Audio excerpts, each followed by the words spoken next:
বগুড়ার প্রসিদ্ধ চিকন ও লাচ্ছা সেমাই দেশের গণ্ডি পেরিয়ে বাইরেও ছড়িয়েছে সুনাম। স্বাদে মানে সেরা হওয়ায় ঈদকে কেন্দ্র করে কারখানাগুলোতে ব্যস্ত কারিগররা। গত বছরের তুলনায় সেমাই লাচ্ছার উৎপাদন খরচ না বাড়ায় ব্যবসায়ীরা যেমন স্বস্তিতে আছেন, তেমনি পাইকারি ও খুচরা বাজারেও বাড়েনি দাম। এবছর প্রায় 400 কোটি টাকার সেমাই বিক্রির আশা করছেন ব্যবসায়ীরা।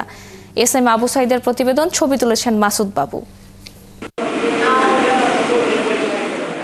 বাংলাদেশের ঈদে সেমাই খাওয়ার রীতি বছরের পর বছর।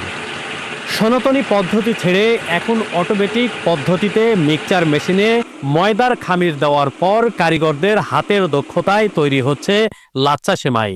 এসব সেমাই উত্তরাঞ্চল ঢাকা, চট্টগ্রাম, বরিশাল, সিলেট সহ দেশের সব জেলায় চলে যায়। জেলায় ব্র্যান্ড কারখানা আছে 8 থেকে 10টি। এছাড়া নন ব্র্যান্ড কারখানা অধিকাংশই মৌসুমি ব্যবসায়ী।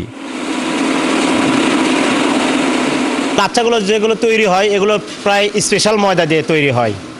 আর রমজান মাসে যেহেতু রোজা রাখে সবাই, ঈদের দিনে এই সেমাইগুলো খায়, এগুলো খুব মান সমৃদ্ধভাবে বানানো হয়। ময়দা এখানে দিয়ে মিক্সার করে ওখান থেকে গোলা করে আর কি আসার পরে এখানে আমরা ডালডা দিয়ে আমরা এই জায়গায় ডালডার তেল দিয়ে আমরা এই জায়গায় হচ্ছে যে মালটা টানলে জিনিসটা চিকন হয়। এবার এখান থেকে আমরা খুব নিপুণভাবে, খুব সূক্ষ্মভাবে, একটু মানে বেশি করাও না, বেশি হালকাও না, ঠিক আছে, মিডিয়াম একটা ভাজা দেই।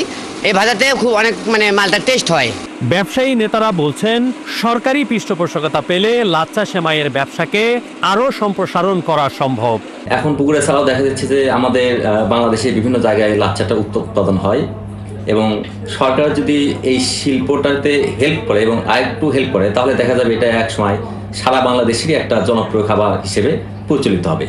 ট্রেনিংয়ের ব্যবস্থা করে এবং এক্সপোর্টের সকল জটিলতা যদি একটু কমে দিয়ে যদি সহজভাবে যদি এক্সপোর্ট করা যায়, তাহলে আমার মনে হয় শুধু দেশের বাজারে কেন আমরা 400 কোটি টাকা আমরা বাইরে থেকে বৈদেশিক মতো অর্জন করতে পারবো। এদিকে ব্যবসায়ীদের সরকারি পৃষ্ঠপোষকতা দেওয়ার আশ্বাস দিয়েছেন বিসিক কর্মকর্তা। আমাদের পক্ষ থেকে যে ধরনের সহযোগিতা তাদের প্রয়োজন হয় আমরা সেটি দিয়েছি, এবং বাইরের উদ্যোক্তা যারা আছে তাদের ক্ষেত্রেও আমরা ঋণ সহ বিভিন্ন সহযোগিতা দিয়েছি। তারপরে যদি কোনো উদ্যোক্তার কোনো সহযোগিতা লাগে, আমরা বিসিক থেকে সেটি নীতিমালা অনুযায়ী দেওয়ার জন্য প্রস্তুত আছি। Bogura bread, biscuit and confectionery মালিক সমিতির তথ্য মতে, জেলায় প্রতি বছর ঈদের বাজারে অন্তত 250টি কারখানায় প্রায় 17,000 মেট্রিক টন লাচ্ছা সেমাই উৎপাদন হয়। S M Abu Sayeed, 71, Bogura.